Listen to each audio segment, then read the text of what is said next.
আরে যেই নবীর উম্মত মা বাবার চেহারার দিকে মায়ার নজর এক সেকেন্ড তাকাইলে 7 লক্ষ টাকা খরচ করে যে হজের সওয়াব পাওয়া যায় না, সেই সওয়াব ঘরের ভিতরে পাওয়া যায়।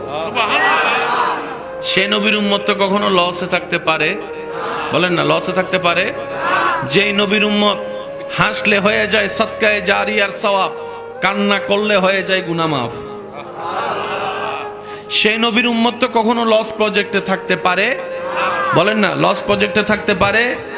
যেই নবীর উম্মত রবের দরবারে নামাজের সিজদা কপাল ঝুঁকায় মাটিতে, মাটিরটা সেই কপাল মাটিতে না লেগে চলে যায় আরশে আজিমে। সেই নবীর উম্মত কখনো লস প্রজেক্টে থাকতে?